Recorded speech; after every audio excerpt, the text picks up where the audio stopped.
that with a problem like number 2, maybe you remember how to do this, and I'm willing to accept the idea that maybe you forget a little bit. We all do. It was brand new yesterday. So take a couple minutes. I feel like if you can reorient yourself in a couple minutes, you might be able to handle number 2 okay. Try it out. We'll do a bunch of stuff with it. So please, like yesterday, when you look at number 2, maybe draw like a line down the middle of your page and only work on the left half, and then we'll do some stuff on the right half too with this one. So yeah, please try number 2 and see how it goes. I hope this is still valuable for you. I'd like to take you through the process. Hopefully your thought process is your plan of attack for this. Again, with the idea in mind that when you're taking a test or a quiz, there's not going to be some sort of a subtitle. Like it's not going to say, number 2, the following leads to natural log, or the following is going to be an arctangent, or the whatever. It's not going to label it like that. It's just going to say, do this, or what's that, or evaluate such and such. And so we need to be able to identify what it is that we're supposed to do so we can pick a procedure that's going to work. That make sense? So here's the thought process. My first thought is, I encourage you to think about this too, is this, I'm going to erase a lot of this stuff, so I don't know, if maybe don't copy it all. And ask myself, is it natural log? Nope. So no is the correct answer, for sure. The way that we can prove that is we can say, what's the derivative of the denominator? The derivative of 4 plus 9x squared is 18x. And as you try to match that with the numerator, the fact that it's 18 versus 23, no big deal. But the fact that it's an x that we're off by means that we just have the wrong form. Essentially what we've done here is we've proven that this is not going to lead to natural log. You guys remember how many possible forms we have in this class? There's 4. So of those 4, we've eliminated 1, so we're down to 3. The next thing that I would suggest you think about is flip up. So if we're going to flip up, we've got to investigate a little further here. I'd get the 23 out of there and write this as 4 plus 9x squared to the negative 1. And I don't know about you, but when I see an exponent of negative 1 on an integrand, that makes me nervous. Because if I'm going to really do the power rule, what's going to come next? It's going to be a 0 in the denominator. Another way to think about this is, if we're going to think about this like Timmy messed up the chain rule or maybe a u substitution, we'd ask ourselves, what's the derivative of the inside? It's 18x. And is the other factor 18x? Nope, so it doesn't match the chain rule at all. So essentially what we've done here is we've proved that it's not natural log, and we've proved that flip up doesn't work either. So we're down to only 2 possibilities, arcsine or arctangent. So of those 2 possibilities, which one can you eliminate pretty quickly? Why is it not arcsine? There's no square root, and it's plus instead of minus. So those are kind of the 2 trademarks of that. And so if we're down to this, we're going to pick arcsine or arctangent. I think we have to pick arctangent and think that that's the most likely candidate for where this is heading. That makes sense? So with that, and my hope is, really honestly, that all the stuff that I wrote up there, eventually you'd get to a place where you do it in your head. You'd be like, is it ln? Nope. Should I flip up? Nope. Oh, look, it's arctan. Right? That's the idea. If you need to write it out, of course, no big deal. So let's do it here. Arctangent is what we are proposing as the right form. So I would do this. I'd get the 23 out of there. Integral of 1 over 4 plus 9x squared dx. Now keep in mind, we put in a lot of effort to say we think this is arctan, right? Right. So if it is going to be arctan, I'm going to pick out my u. And what would my u have to be if it is going to be arctan? It'd have to be 3x, right? Because it's 9x squared. So it's a squared plus u squared. So 9x squared is really 3x quantity squared. That means that u prime is 3. And we also need to know the a value, which would be, in this case, 2, right? 2 squared is 4. Okay, so in order for this to truly be an arctan, the denominator needs to be 4 plus 9x squared, which it is. But the numerator is always going to be the part that we got to think about. The numerator needs to be u prime times a. And the numerator is only a 1. And so u prime a is 6. So I got to multiply the top by 6, divide the outside by 6. This ends up giving me 23/6 arctangent of 3x over 2. And then don't forget the plus c. Okay. I hope that seems like a logical progression of thought. I'm trying to help you organize your thoughts to pick the right procedure. Follow-up questions, Ben? So it's not flip up because you have to divide divided by 0 if it was, right? So 2 reasons, that's one of them. And the other one is if you test out the derivative of the inside with the other factor, like the kind of the composite Timmy messed it up test, it doesn't work either. So you could eliminate on either one of those ideas. Lainey, did you have a question? I thought I saw your hand going. Yeah, where did you get u equals 3x? So for the framework for arctan is the integral of u prime times a over a squared plus u squared gives us arctan of u over a plus c. And so what I did is I looked at this format, I looked at the u squared right there, and I matched that up with being 9x squared. So remember, u is a function of x. It could be as simple as just an x. It could be sine of x, just some function in terms of x. So I'm looking for u, and if u squared is 9x squared, wouldn't u just have to be the square root of that? Oh, okay. And so I'm basically asking myself, what number squared is 9? 3. And then what squared is x squared? X. And so you could, if you wanted to, you could rewrite it like this. We could go a little deeper. You could rewrite this as 23 integral of 1 over 2 squared plus 3x quantity squared. Sorry, that's right in the bad spot there. But do you see how then this 3x exactly matches up with that u? 3x quantity squared, u quantity squared. So that's why u is 3x. Okay. Does that work? Thanks. Okay, you bet. Anybody else? Question, comment, thought, concern, anything? Okay. Let me change it up on you just a tad. What if question number 2 on the test was that, and then question number 3 on the test was this? So be a new, you know what, we'll just call this question 2b. What if it was integral of 23x over 4 plus 9x squared dx? What if that was it?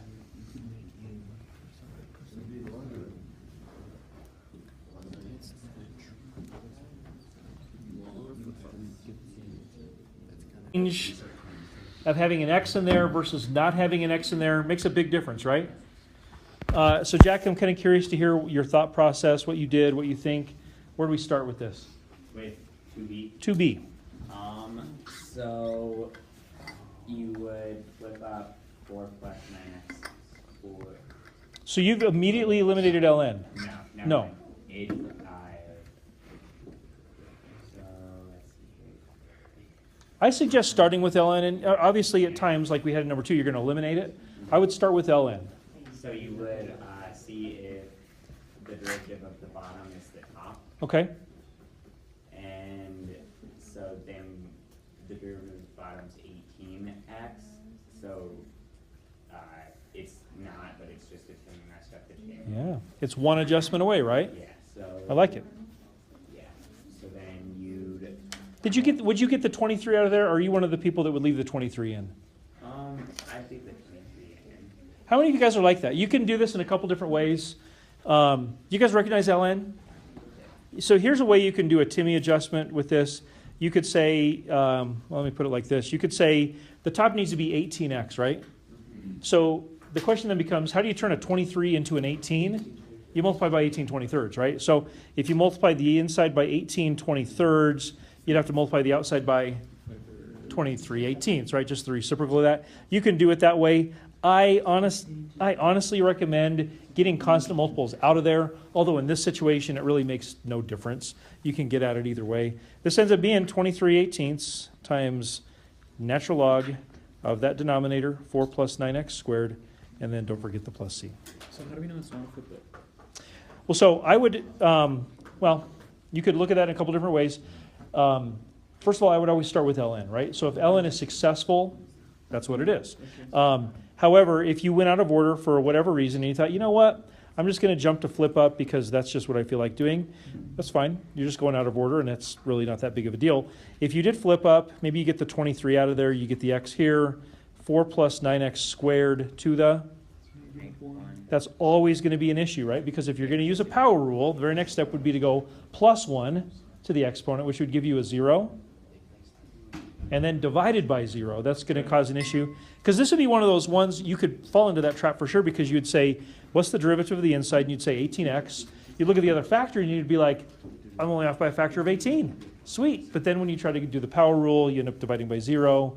And you're like, oh, not a power rule. Maybe you'd go back to ln. So yeah, so if you ever find yourself dividing by 0, be honest enough to say, it's not what I was doing, it must be ln. You should be okay. Okay, we good? You guys are so bright and cheery for a Wednesday afternoon, especially you, Jake. Oh man, I get it. I get it. When you're tired, you're tired. We're going to keep pushing through. I certainly get it. Okay, so I'd say I look at numbers 3 and 4 now. We're not going to do the dual column thing here for these two. I look at numbers 3 and 4 and I think these might be the types of ones where maybe now that you kind of warmed up and have a sense of things, maybe you can handle these on your own. So please take a few minutes here with numbers 3 and 4. And by the way, if you look at these and you think, please be honest enough to say this, if you look at number 3 or number 4 and you think, hey, what little tweak could happen here that would make the form totally different? Like if you want me to do like the double column thing, happy to explore that with you. I love those what if type questions, and so if you want to ask those, it's cool. But I don't think I'm going to plan to do any double column stuff with 3 and 4. We'll try to move through them. Unless you want, we can for sure. So anyways, 3 and 4.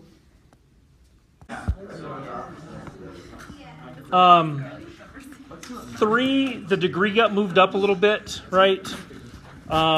So here would be, again, I want to emphasize kind of a thought process here. I hope that you're starting to see things quickly, but even when you start to see things really well and really quickly, sometimes you can still be fooled, especially if you're having one of those weak moments, right? Your energy is low and you just make a bad decision. Investigate it fully. So here we go. We're going to ask ourselves, is it natural log? And in order to answer that question, we're going to do ddx of the denominator, and that would be 4x cubed. So you compare that to the top. The top is just an x. The fact that it's x cubed versus x makes this not the right form. What we have done is we have eliminated natural log from the possibilities, right? So it's not natural log. Is it flip up? Well, could you guys keep it down just a tad? Thank you. So if you flip up, that's what you get right there. Now you ask yourself, what's the derivative of the inside? It's 4x cubed. You ask yourself, is that the other factor? Nope. And we're off by multiple x's, so it's not flip up. This leaves you with one of two options, either arc sine or arc tangent. And it might look a little improbable here, but it can't be arc sine, right? There's no square root. There's no minus sign. It's got to be arc tangent. And so we're going to proceed under that idea. So if it's going to be arc tangent, we need to identify our u prime, and our a. So let's try that. What do you guys think the u is? X squared, right? Because x squared squared is x to the 4th. So that means that our u prime would be 2x. And what does the a have to be? 5. Okay, so if this is going to be arc tangent, then the denominator needs to match up, which it does, because that's how we set it up, is based off the denominator. But the numerator would have to be u prime a, so it'd have to be 10x. I look at the numerator, it is not 10x, but thankfully it is an x. And so this is simply a, Timmy messed it up. So I'm going to multiply the top by 10 and divide the outside by 10. This will give me 1/10 arc tangent of x squared over 5 plus c. We good? Any questions?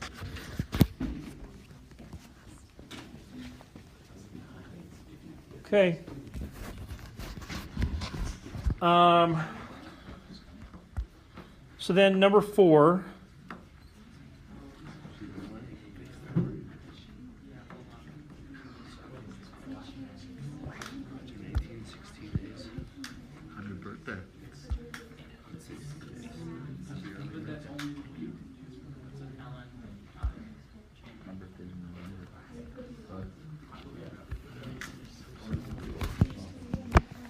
So number 4.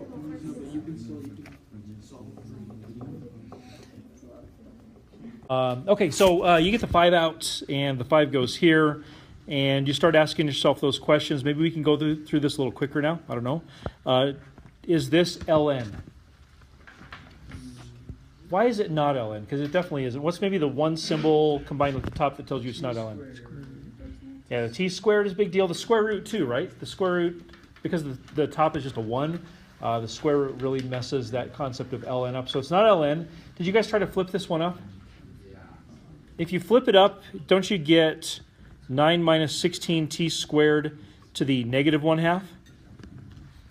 So here is where you ask yourself, is the derivative of the inside the other factor? What's the derivative of the inside?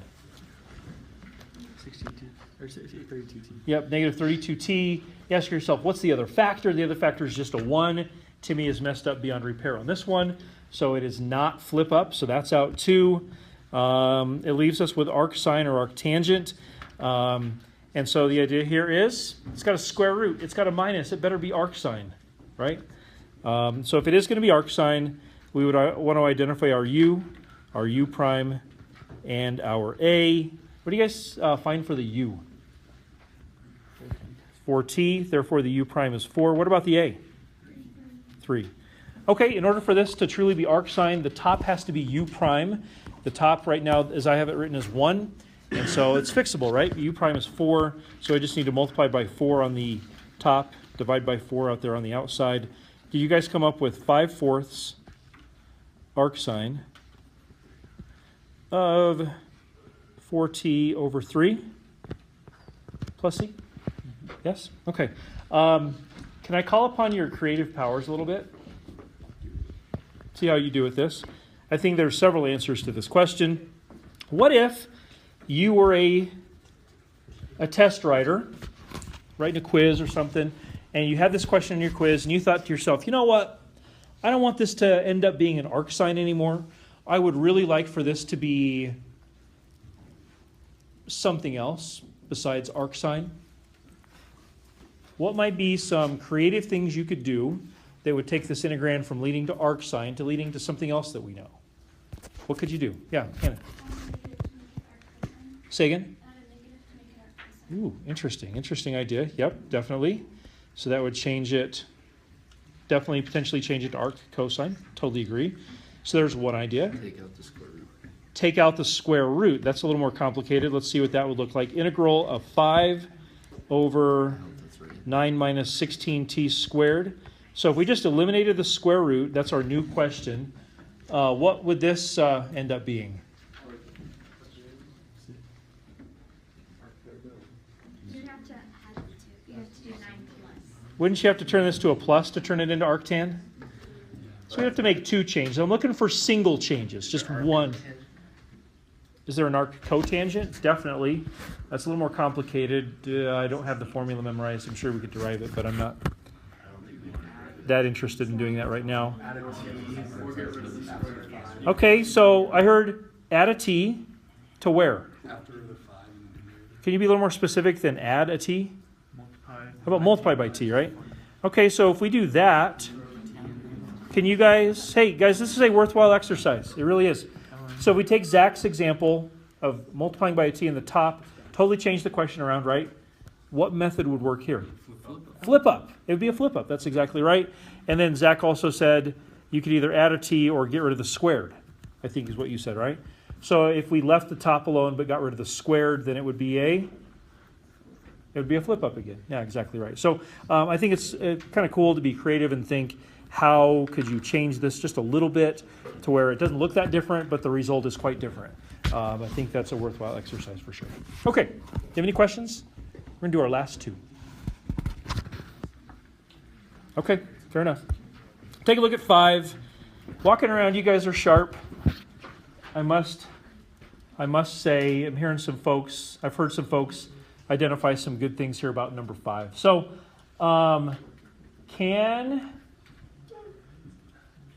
let's do it like this. Can we do it again where we go through our thought process? I'm trying to just hammer this home, okay? So let's run through it really quick and we'll arrive at a good place. Please don't write this stuff down. Is this natural log? Number 5. So why is it not natural log? There's lots of reasons, right? There's x squared. It's not going to go with that 3 in the top. What else? Square root. In other words, the short answer is the derivative of the bottom, not even close to the top. right? So we can say it's not ln.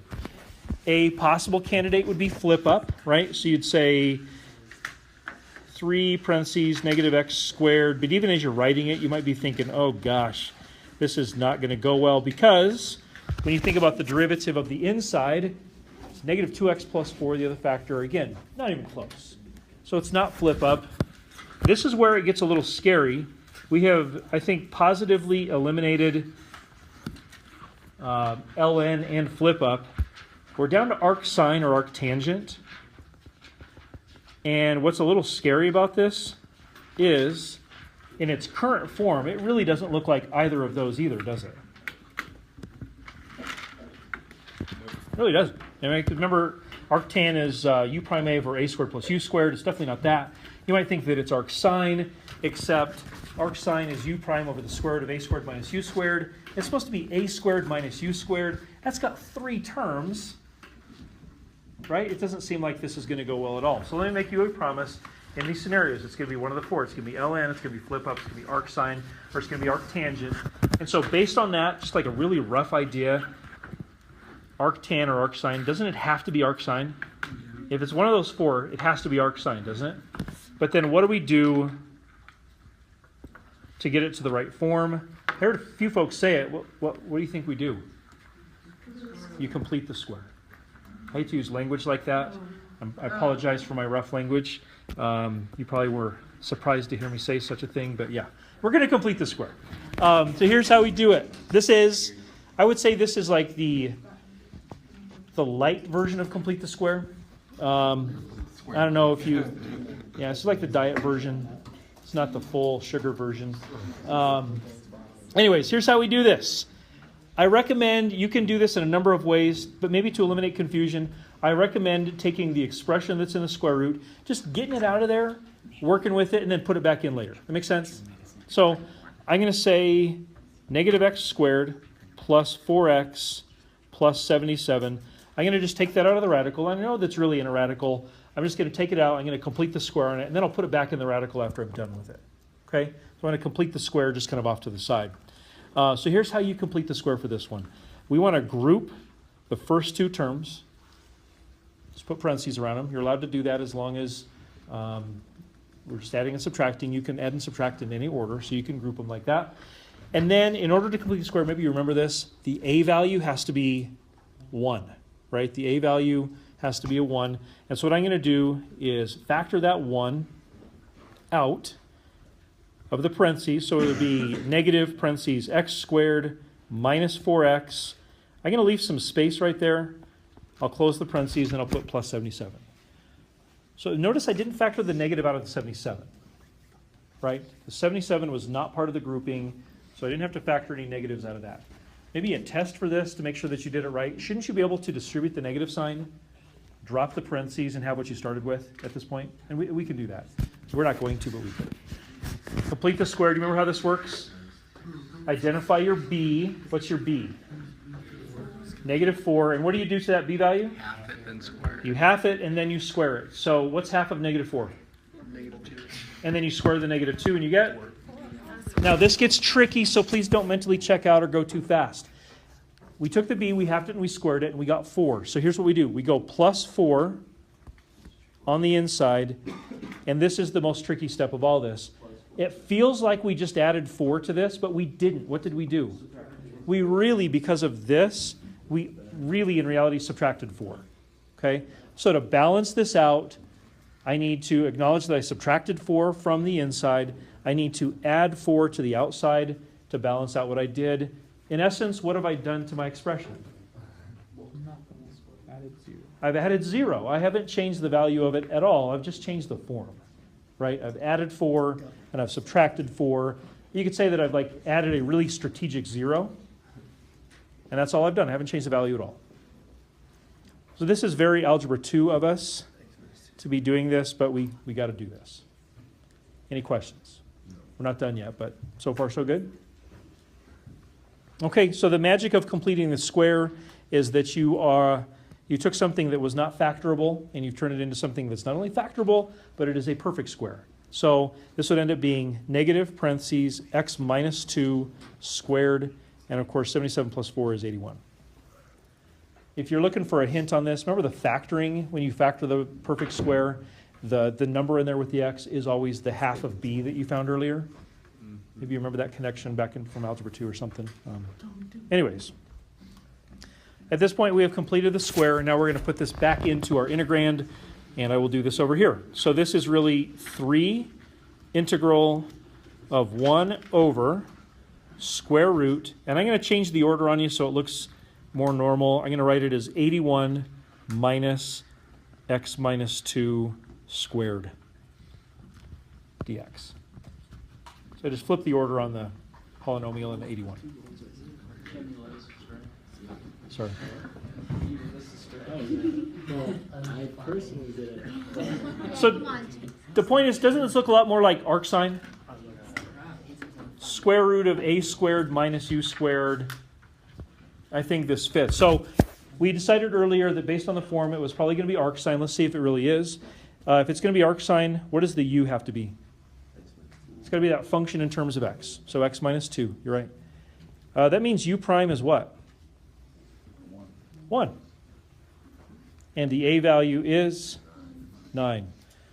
Okay, so if you remember for arcsine, the numerator is supposed to be u prime, and it is. No adjustment needed. Timmy didn't mess anything up on this one.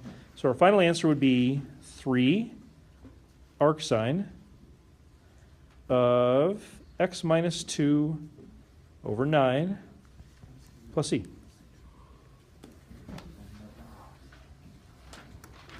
Plenty of work there for sure. But thankfully, just algebra 2, I don't know if that's a good word to use there. Do you have any questions?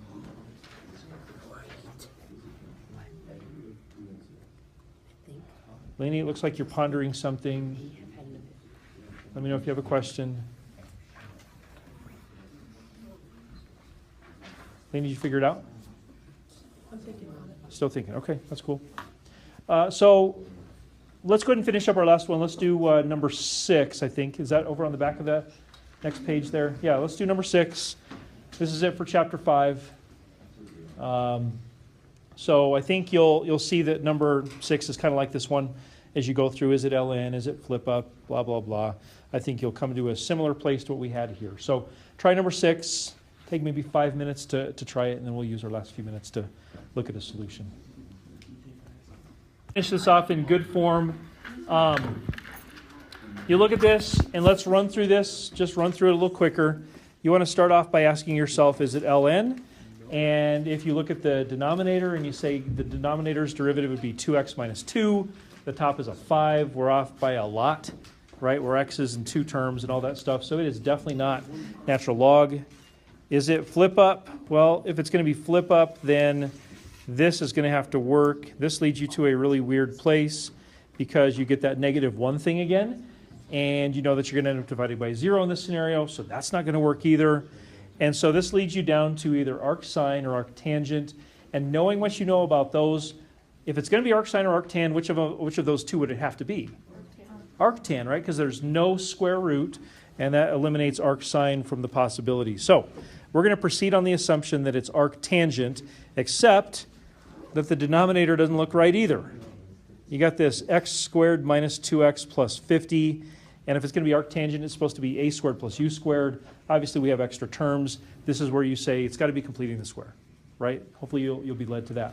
So anybody want to kind of help us through this? I'll write it down here. X squared minus 2x plus 50. What do we do first? Group. Yep. So we group the first 2 terms. A point of contrast with that last one, did you guys obviously realize that the a value in the last one was negative? This one, the a value is positive, so there's no need to factor out a negative on this one. Okay, so I've got them grouped. I'm ready to complete the square. Jake, after you do the whole complete the square process, what do we add to the inside? We add 1 to the inside, we subtract 1 to the outside. That's right. We add 1 to the inside. And isn't this the case where we really did add 1 to the inside? We don't have that negative hanging around the front like the last time. And so your idea of subtracting 1 from the outside makes sense. And then we factor. Noah, how does this factor if we take that perfect square now? X minus 1 squared plus 49. Okay, nice job. At this point, we have done a bunch of good algebra. We've completed the square. Now we're ready to try to finish this. So it looks like this. 5 integral 1 over, I'll write it as 49 plus x minus 1 squared. What's that? Oh, you're talking about something else. And if it is going to be arctan, we got to identify the u and the a.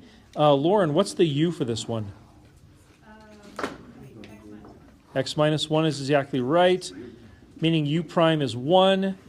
And then if I'm going to find my a, Caitlin, what would the a have to be for this one? 7. Remember with arctan, the top has to be u prime a, so the top would have to be 7. It's not, but we can fix that. So we'd end up with the final answer of 5/7 arctan of x minus 1 over 7 plus c. My plus c kind of got cut off there. Okay. That's it for Chapter 5. When I see you on Friday, we will practice. Hey, one note on Chapter 5, if you want to talk about extra practice questions or web-assigned questions, feel free to bring those Friday review. Okay? Monday quiz. Have a great day. Sir.